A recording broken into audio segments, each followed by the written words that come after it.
Students, আশা করি তোমরা সবাই ভালো আছো। সবাই ভালো করে মন দিয়ে পড়াশোনা করো। দ্রবণের আজকে আমরা 5 নম্বর ক্লাসে চলে এসেছি। আজকে পড়বো আরো কিছু নতুন টপিক, সেটা নিয়ে আলোচনা করব। আজকে তাহলে দ্রবণের বাকি যে দুটো কলিগেটিভ প্রপার্টি বাকি ছিল, সংখ্যাগত ধর্ম, দ্রবণের হিমাঙ্কের অবনমন এবং অভিশ্রবণ চাপ, সেটা নিয়ে আলোচনা করছি। ঠিক আছে, প্রথমে হচ্ছে দ্রবণের হিমাঙ্কের অবনমন। ঠিক আছে, তার আগে বলি হিমাঙ্ক কি। হিমাঙ্ক হলো যে উষ্ণতায় তরল এবং কঠিন অবস্থার মধ্যে একটি সাম্যাবস্থা থাকে, রচিত হয়, তাকে বলে উক্ত পদার্থের হিমাঙ্ক। হিমাঙ্কে কোনো পদার্থের তরল অবস্থা এবং কঠিন অবস্থার বাষ্পচাপ সমান হয়। ঠিক আছে, তো হিমাঙ্কের অবনমন কি? হিমাঙ্কের অবনমন হলো যে বিশুদ্ধ একটা দ্রাবকের মধ্যে যদি কোনো অনুদ্বায়ী দ্রবীভূত করা হয়, তাহলে দেখা যায় যে তোমার দ্রবণের হিমাঙ্ক বিশুদ্ধ দ্রাবকের হিমাঙ্ক অপেক্ষা কম হবে। মানে আমি যে দ্রাবটা যোগ করে যে দ্রবণটা তৈরি করলাম, তার হিমাঙ্ক যদি ক্যালকুলেট করি, তাহলে দেখবো সেটা যে দ্রাবকের দ্রবণ তৈরি করেছি তার হিমাঙ্ক অপেক্ষা কম হয়। ঠিক আছে, সেই কারণে কি হয়, বিশুদ্ধ দ্রাবকের সাপেক্ষে দ্রবণের যে হিমাঙ্কের এই হ্রাসকেই বলে হচ্ছে হিমাঙ্কের অবনমন। ঠিক আছে, ধরা যাক বিশুদ্ধ দ্রাবক এবং দ্রবণের হিমাঙ্ক যথাক্রমে হচ্ছে টিএফ এবং টিএফ ড্যাশ। তাহলে হিমাঙ্কের অবনমন ডেল্টা টিএফ ইকুয়াল টু কত হবে? ডেল্টা টিএফ ইকুয়াল টু হবে টিএফ মাইনাস টিএফ ড্যাশ, যেখানে টিএফ হচ্ছে তোমার বিশুদ্ধ দ্রাবকের হিমাঙ্ক আর টিএফ ড্যাশ হচ্ছে দ্রবণের হিমাঙ্ক। ঠিক আছে, হিমাঙ্কের অবনমনের কারণ। দ্রবণ মানে বিশুদ্ধ দ্রাবকের মধ্যে অনুদ্বায়ী দ্রবীভূত করে যদি যখন দ্রবণ তৈরি করব, সেই দ্রবণের হিমাঙ্কে কি হয়, দ্রাবক কঠিনে পরিণত হয় এবং কঠিন দ্রাবক এবং তরল অবস্থার মধ্যে সাম্যাবস্থা থাকে। ঠিক আছে, এক্ষেত্রে দ্রবণের হিমাঙ্কে উৎপন্ন কঠিন দ্রাবকের মধ্যে কিন্তু কোনো দ্রাব থাকে না। ঠিক আছে, আমরা অলরেডি জানি যে অনুদ্বায়ী দ্রাবের দ্রবণের বাষ্পচাপ বিশুদ্ধ দ্রাবকের বাষ্পচাপ অপেক্ষা সবসময় কম হয়, কিন্তু আবার তোমার বিশুদ্ধ দ্রাবকের হিমাঙ্কে বিশুদ্ধ দ্রাবক আর কঠিন দ্রাবকের মধ্যে বাষ্পচাপ কিন্তু সমান হয়। কাজেই দ্রবণটিতে যদি বিশুদ্ধ দ্রাবকের হিমাঙ্কে রাখা হয়, তাহলে সেক্ষেত্রে দ্রবণে স্থিত দ্রাবকটি কঠিনে পরিণত হবে না। কারণ কি? কারণ হচ্ছে ওটাই, কারণ অবস্থায় মানে এমনিতে কি হয়, আমরা জানি নর্মালি যে দ্রবণের বাষ্পচাপ বিশুদ্ধ দ্রাবকের বাষ্পচাপ অপেক্ষা কম। ঠিক আছে, এবার বিশুদ্ধ দ্রাবকের হিমাঙ্ক যদি নিই, যেমন ধরো যদি জলের একটা দ্রবণ নিই, তাহলে 0 ডিগ্রি সেন্টিগ্রেড উষ্ণতায় জল এবং জলের যেটা বাষ্পচাপ এবং তোমার বরফের যেটা বাষ্পচাপ দ্রবণ নিল, দ্রবণের ক্ষেত্রে তাদের মধ্যে সাম্যাবস্থা থাকে। কিন্তু আমরা যদি শুধু দ্রবণের বাষ্পচাপ মাপি নর্মাল অবস্থায়, তাহলে দ্রবণের বাষ্পচাপ কিন্তু তোমার জলের বাষ্পচাপের থেকে সবসময় কম। তাহলে জলের হিমাঙ্কে মানে 0 ডিগ্রি সেন্টিগ্রেড উষ্ণতাতেও কিন্তু জলের বাষ্পচাপ আর বরফের বাষ্পচাপ সমান হয়, কিন্তু 0 ডিগ্রি সেন্টিগ্রেড উষ্ণতাতে কিন্তু দ্রবণের ক্ষেত্রে মানে জলের আর নুনের দ্রবণ বা যা নেব, তার বাষ্পচাপ কিন্তু বরফের বাষ্পচাপের থেকে কমই হবে। তাহলে সেটা কিন্তু তখন হিমাঙ্কে পৌঁছাবে না, তাই না? এটাই বলতে চাইছি যে যদি একটা দ্রবণ নিই, সেক্ষেত্রে তোমার দ্রবণের ক্ষেত্রে কিন্তু দ্রাবকের হিমাঙ্কে মানে জলের হিমাঙ্কে কিন্তু তোমার দ্রবণটি কিন্তু হিমাঙ্কে পৌঁছাবে না, কারণ ওক্ষেত্রে কিন্তু দ্রবণের তরল অবস্থার যে বাষ্পচাপ তা কঠিন দ্রাবক অপেক্ষা কিন্তু কম হবে। স্বাভাবিক ব্যাপার, এটা কমই হবে।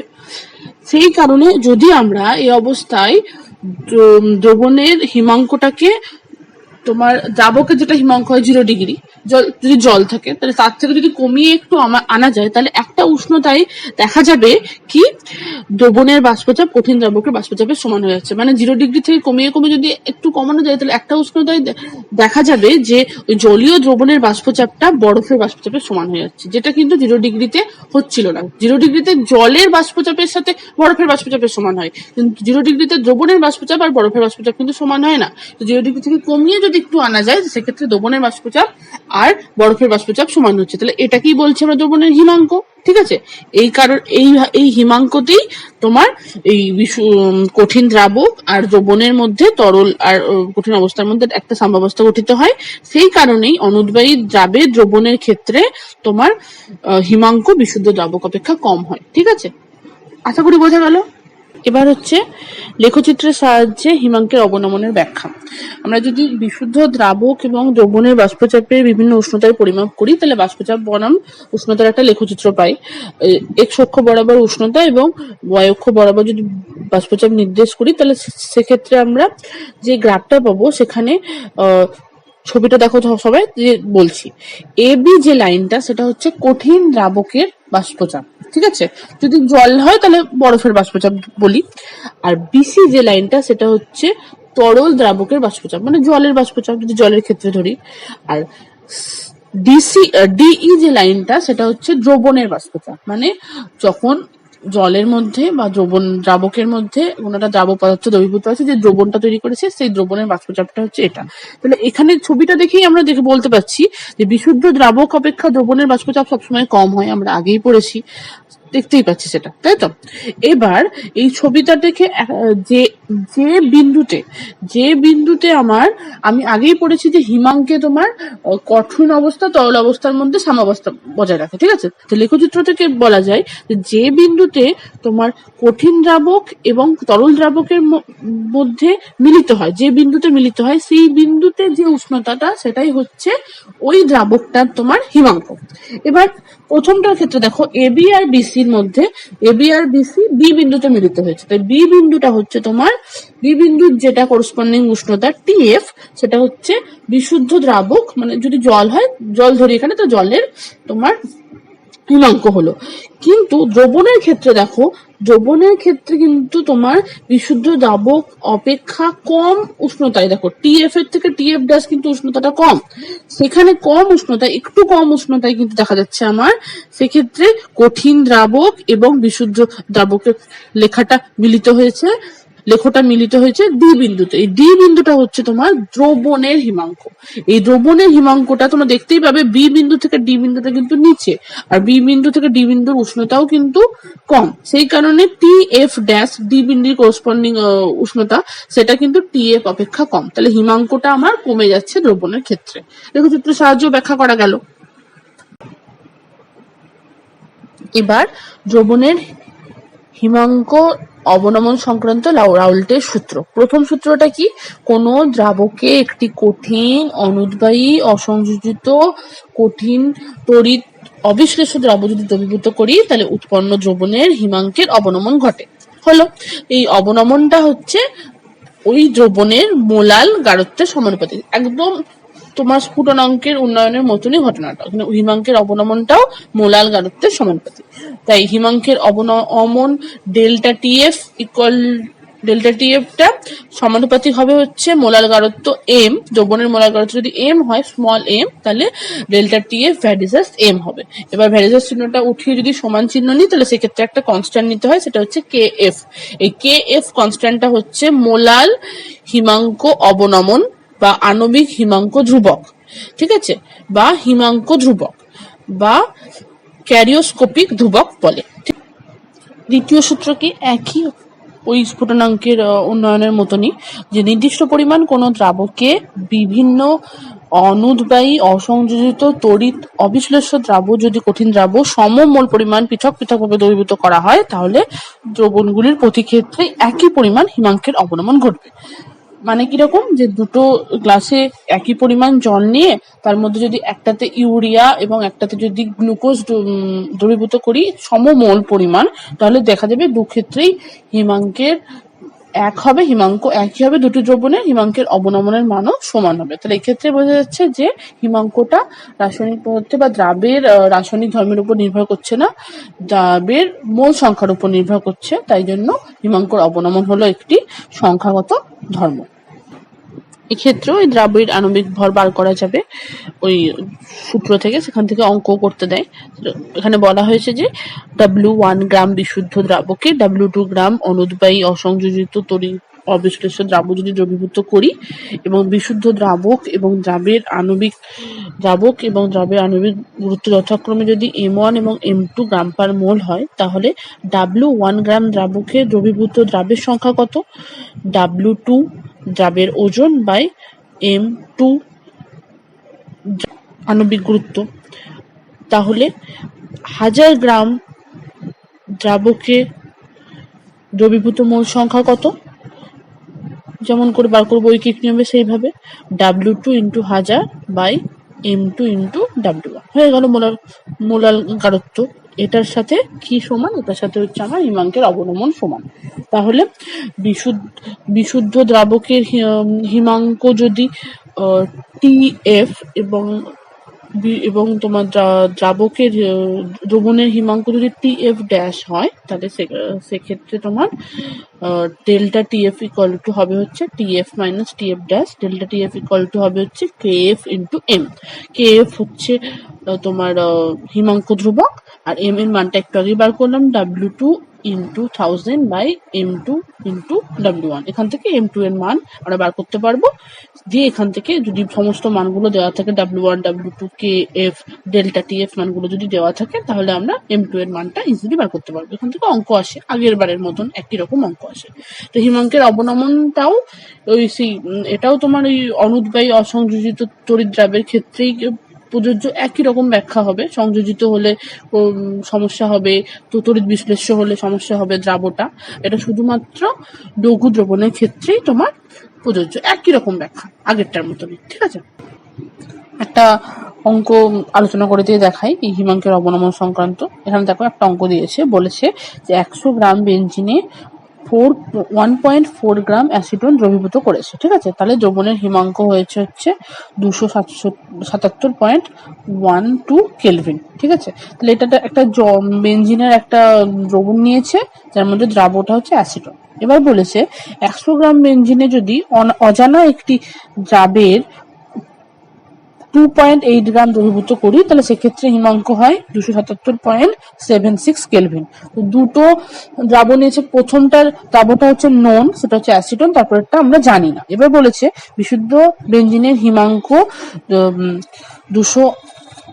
278.4 কেলভিন হলে অজানা দ্রাবের আণবিক ভর কত। তাহলে প্রথমে আমাকে বেঞ্জিনের আর অ্যাসিটনের ওই দ্রবণ থেকে প্রথমে আমাকে KF এর মান বার করে নিতে হবে, তা দিয়ে KF এর মানটা পরবর্তী দ্রবণের ক্ষেত্রে অজানা দ্রাবকের ক্ষেত্রে বসিয়ে সেখানে তোমার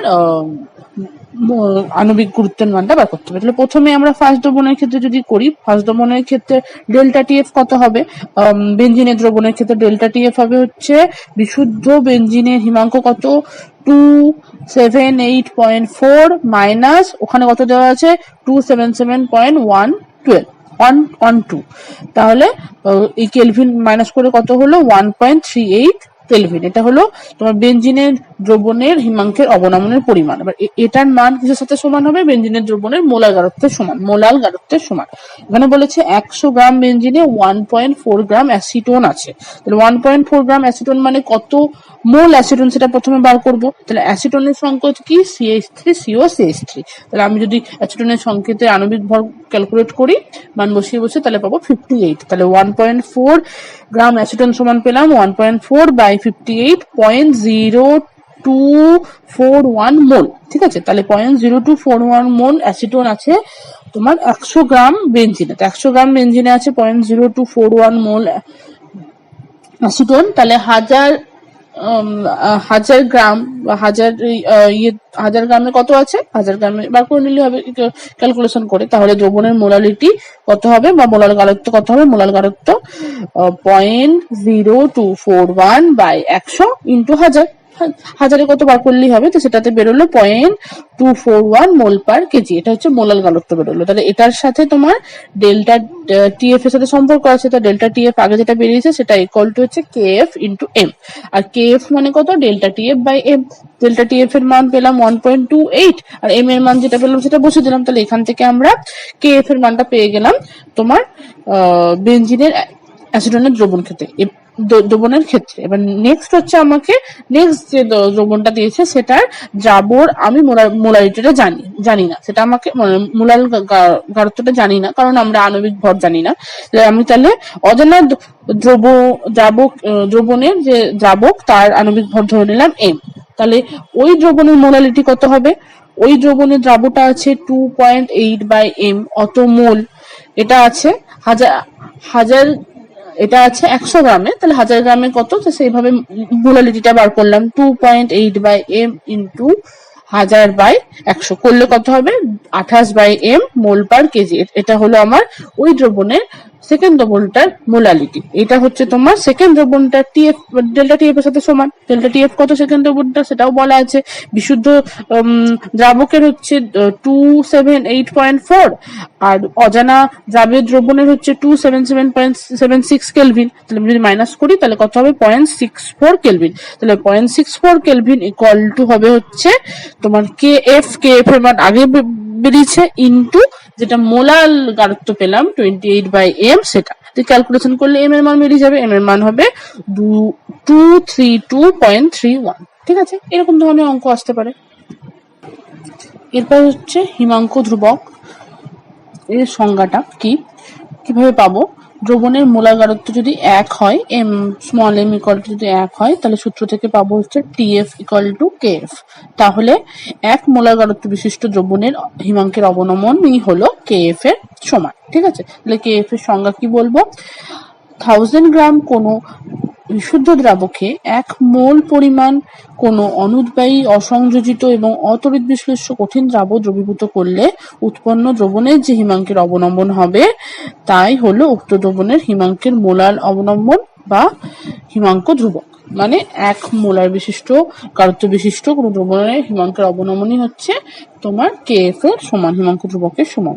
কেএফ এর একক কি? কেএফ এর একক ওইটি তোমার কেবির এককের মতনই, ডেল্টা টিএফ বাই এম, মানে উষ্ণতা বাই মোলার গারত্ব। উষ্ণতা হচ্ছে কেলভিন, সবসময় কেলভিনে উষ্ণতা দিতে হয় এখানে। আর মোলার গারত্ব কত? মোল পার কেজি। তো সেটাকে যদি আমরা উপরে তুলে দিই মোল পার কেজিটাতে, তাহলে হবে হচ্ছে কেলভিন ইন্টু কেজি পার মোল বা কেলভিন পার মোলারিটি একই। তাহলে কেএফ এর মানও সেই একইভাবে, শুধু দ্রাবকের প্রকৃতির উপর নির্ভর করে, দ্রাবের উপর নির্ভর করে না। তাপগতিবিদ্যার সাহায্যে এটা যেভাবে দেখা গেছিল কেবি এর ক্ষেত্রে, এক্ষেত্রেও সেভাবে দেখা যায়। কেবলমাত্র কেএফ এর মান দ্রাবকের উপর নির্ভর করে, দ্রাবের উপর নির্ভর করে না। আচ্ছা, এবার বলবো হচ্ছে অভিশ্রবণ বা অসমোসিস নিয়ে। ঠিক আছে, অসমোসিস কি বা অভিশ্রবণ কি? এখানে দেখো একটা ইউ নল নিয়েছি।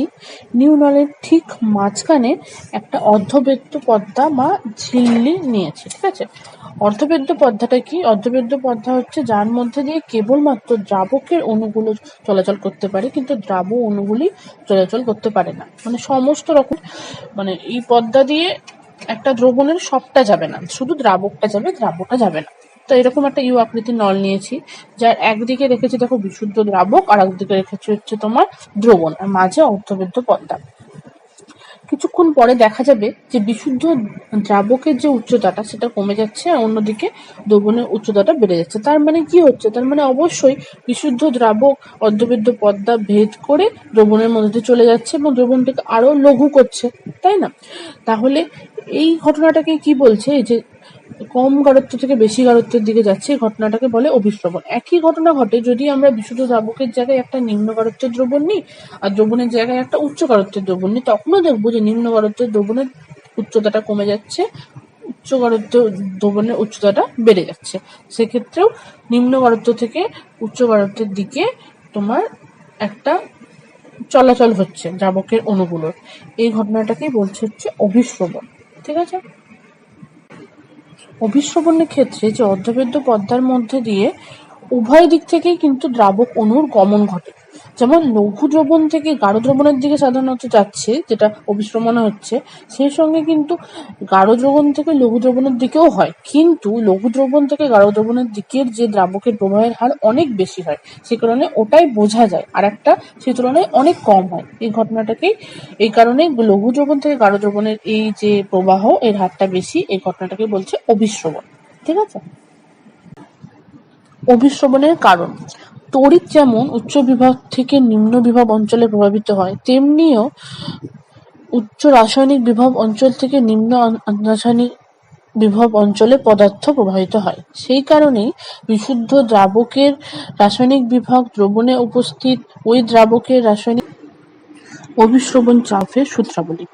প্রথম সূত্র হলো যে স্থির উষ্ণতায় কোনো অনুদ্বায়ী তড়িৎ অবিশ্লেষ্য অসংযোজিত কঠিন দ্রাবের লঘু দ্রবণের অভিস্রবণ চাপ ওই দ্রবণের মোলার গাঢ়ত্বের সমানুপাতিক। এটা কিন্তু মোলার গাঢ়ত্ব, আগের দুটো ছিল মোলার গাঢ়ত্ব, দুটো আলাদা। হ্যাঁ, এটা মোলার গাঢ়ত্ব বা মোলারিটির সাথে সমানুপাতিক। যদি কোনো লঘু দ্রবণের গাঢ়ত্ব সি মোল পার লিটার হয় এবং নির্দিষ্ট উষ্ণতায় ওই উক্ত দ্রবণের অভিস্রবণ চাপ পাই হয়, তাহলে ভ্যান ডপের সূত্র অনুযায়ী পাই ভ্যারিসেস সি, যখন টি হচ্ছে স্থির। ঠিক আছে, তো বয়েলের সূত্রানুসারে বলা যায় সূত্রটি বয়েলের সূত্রের অনুরূপ, কারণ হচ্ছে তোমার যেহেতু তোমার পাই ভ্যারিসেস সি আর সি এর সাথে আয়তনের সম্পর্ক, সি মানে হচ্ছে কনসেন্ট্রেশন, কনসেন্ট্রেশনের সাথে আয়তনের সম্পর্ক হচ্ছে ব্যস্তানুপাতিক, সেই জন্য পাই ভ্যারিসেস 1/ভিও বলা যায়। আয়তন মানে ভিটা দিয়ে প্রকাশ করছে, তো এটা বলের সূত্রের অনুরূপ সূত্র। এরপর আসছে অভিস্রবণ চাপ। অভিস্রবণ চাপ কি?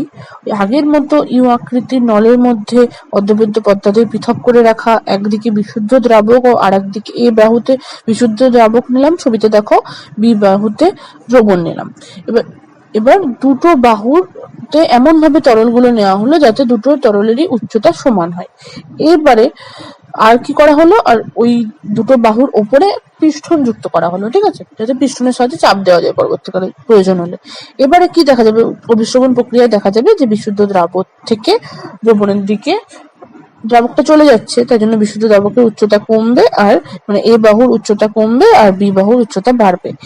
এরপর এখন যদি আমি বি বাহুর ওপর পিস্টনের ওপর যথোপযুক্ত চাপ প্রয়োগ করি, তাহলে দেখা যাবে এই অভিস্রবণ প্রক্রিয়াটি সম্পূর্ণভাবে বন্ধ হয়ে যাবে। তাহলে দেখা যাচ্ছে যে দ্রবণ প্রান্তের দ্রবণের ওপর যদি ন্যূনতম একটা চাপ প্রয়োগ করা যায়, তাহলে অভিস্রবণ জনিত প্রবাহকে সম্পূর্ণরূপে বন্ধ করে দেওয়া যায়। একেই বলে হচ্ছে অভিস্রবণ চাপ। ঠিক আছে, তাহলে অভিস্রবণ চাপের সংজ্ঞাটা কি? কোনো দ্রবণ তার বিশুদ্ধ দ্রাবককে একটি অর্ধবেদ্য পর্দা বা ঝিল্লি দ্বারা পৃথক করে রেখে দ্রবণের উপর যে সর্বনিম্ন চাপ প্রয়োগ করলে অভিস্রবণ প্রক্রিয়া সম্পূর্ণরূপে বন্ধ হয়ে যায়, তাকে অভিস্রবণ চাপ বলে। অভিস্রবণ চাপকে পাই চিহ্ন দ্বারা প্রকাশ করা হয়, পাইয়ের সাথে সমান করা হয়। ঠিক আছে, অভিস্রবণ চাপের সূত্রাবলী। প্রথম সূত্র হলো যে স্থির উষ্ণতায় কোনো অনুদ্বায়ী তড়িৎ অবিশ্লেষ্য অসংযোজিত কঠিন দ্রাবের লঘু দ্রবণের অভিস্রবণ চাপ ওই দ্রবণের মোলার গাঢ়ত্বের সমানুপাতিক। এটা কিন্তু মোলার গাঢ়ত্ব, আগের দুটো ছিল মোলার গাঢ়ত্ব, দুটো আলাদা। হ্যাঁ, এটা মোলার গাঢ়ত্ব বা মোলারিটির সাথে সমানুপাতিক। যদি কোনো লঘু দ্রবণের গাঢ়ত্ব সি মোল পার লিটার হয় এবং নির্দিষ্ট উষ্ণতায় ওই উক্ত দ্রবণের অভিস্রবণ চাপ পাই হয়, তাহলে ভ্যান ডপের সূত্র অনুযায়ী পাই ভ্যারিসেস সি, যখন টি হচ্ছে স্থির। ঠিক আছে, তো বয়েলের সূত্রানুসারে বলা যায় সূত্রটি বয়েলের সূত্রের অনুরূপ, কারণ হচ্ছে তোমার যেহেতু তোমার পাই ভ্যারিসেস সি আর সি এর সাথে আয়তনের সম্পর্ক, সি মানে হচ্ছে কনসেন্ট্রেশনের সাথে আয়তনের সম্পর্ক হচ্ছে ব্যস্তানুপাতিক, সেই জন্য পাই ভ্যারিসেস 1/ভিও বলা যায়। আয়তন মানে ভিটা দিয়ে প্রকাশ করছে, তো এটা বলের সূত্রের অনুরূপ সূত্র। দ্বিতীয় সূত্রটি হলো স্থির বা নির্দিষ্ট গাঢ়ত্বে কোনো অনুদ্বায়ী অসংযোজী অতড়িৎ বিশ্লেষ্য কঠিন দ্রাবের লঘু দ্রবণের অভিস্রবণ চাপ দ্রবণের পরম উষ্ণতার সাথে সমানুপাতিক। তাহলে এখানে হচ্ছে পাই ভ্যারিসেস টি যখন সি স্থির, আগেরটা ছিল পাই ভ্যারিসেস সি যখন টি স্থির, আর এটা হচ্ছে পাই ভ্যারিসেস টি যখন সি স্থির। এটা হচ্ছে চার্লসের সূত্র অনুরূপ, কেন কি তোমার চার্লসের সূত্র অনুযায়ী ভি ভ্যারিসেস টি হয়, তাহলে এখানে পাই ভ্যারিসেস টি ইকুয়াল টু সেহেতু পাই ভ্যারিসেস ভিও আমরা বলতে পারি। ঠিক আছে, তৃতীয় সূত্র হচ্ছে স্ফুটনাঙ্ক হিমাঙ্কের দ্বিতীয় সূত্রের অনুরূপ টাইপের জিনিস। স্থির উষ্ণতায় কোনো দ্রাবককে নির্দিষ্ট আয়তনে সমমোল পরিমাণ যদি অনুদ্বায়ী অসংযোজিত অতরিত বিশ্লেষ্য দ্রাবক দ্রবীভূত করা হয় পৃথক পৃথক ভাবে, তাহলে দুটোতেই কিন্তু অভিস্রবণ চাপের মান সমান হবে। মানে সেই একই রকম দুটো পাত্রে সমপরিমাণ জল নিয়ে একটাতে ইউরিয়া আর একটাতে যদি আমরা গ্লুকোজ যোগ করি সমমোল পরিমাণ, তাহলে দেখবো যে দুটোতেই তোমার অভিস্রবণ চাপের মান কিন্তু সমান হচ্ছে। তাই অভিস্রবণ চাপ তোমার মোল সংখ্যার উপর ডিপেন্ড করছে। এদের রাসায়নিক ধর্ম আলাদা হওয়া সত্ত্বেও ইউরিয়া আর গ্লুকোজে এদের অভিস্রবণ চাপ কিন্তু সমান হচ্ছে। তাই লঘু দ্রবণের অভিস্রবণ চাপ হচ্ছে একটি সংখ্যাগত ধর্ম। এবার হচ্ছে ভ্যান ডপের অভিস্রবণ চাপের সমীকরণ। তাহলে প্রথম দুটো সূত্র থেকে আমরা কি কি পেলাম? প্রথম সূত্র অনুসারে হচ্ছে পাই ভ্যারিজেস সি আর পাই ভ্যারিজেস টি। তাহলে দুটো সূত্র সমন্বয়ে কি পাবো? পাই ভ্যারিজেস সি টি। এবার ভ্যারিজেস চিহ্ন তুলে দিয়ে যদি আমরা একটা ধ্রুবক আনি, আনলাম কে, ধরি কে একটি ধ্রুবক। কে কি? বিভিন্ন মোলার গাঢ়ত্বে বিভিন্ন দ্রবণের বিভিন্ন উষ্ণতায় অভিস্রবণ চাপের পরিমাণ পাই ইকুয়াল টু হয় হচ্ছে কে সি টি। যেখানে কে এর মানগুলো পাওয়া যায় তার গড় হলো কে এর মান 0.082 লিটার অ্যাটমসফিয়ার পার ডিগ্রি পার মোল। এই মান হচ্ছে সার্বজনীন গ্যাস ধ্রুবকের মানের সমান। তো কে এর মান বিভিন্ন ক্যালকুলেশন করে এই মানটা পাওয়া গেছে, যেটা সার্বজনীন গ্যাস ধ্রুবকের মানের সমান। তাই জন্য কে টাকে আর দিয়ে রিপ্লেস করে দিয়ে, সার্বজনীন গ্যাস ধ্রুবক আর দিয়ে রিপ্লেস করে দিয়ে লেখা হয় পাই ইকুয়াল টু সি আর টি। এটি হচ্ছে অভিস্রবণ চাপের ভ্যান ডপের সমীকরণ। এবার দ্রাবের আণবিক ভর নির্ণয়। যদি আণবিক ভর সম্পন্ন দ্রাবটা হয় এবং ভি লিটার দ্রবণে ডাব্লিউ গ্রাম দ্রাবটি দ্রবীভূত থাকে, তাহলে ভি লিটার দ্রবণে দ্রাবের মোল সংখ্যা কত হবে? W by M. ডাব্লিউটা হচ্ছে গ্রাম ওজন আর এমটা হচ্ছে আণবিক গুরুত্ব দ্রাবের। তাহলে মোলার গাঢ়ত্ব কত হবে? মোলার গাঢ়ত্ব হবে হচ্ছে তোমার 1 লিটারে বা কত থাকে? ভি লিটারে থাকে ডাব্লিউ বাই এম মোল, তাহলে 1 লিটারে থাকে W by M into V mole. তাহলে এটা হচ্ছে আমার দ্রবণটার মোলার গাঢ়ত্ব বেড়ে গেল।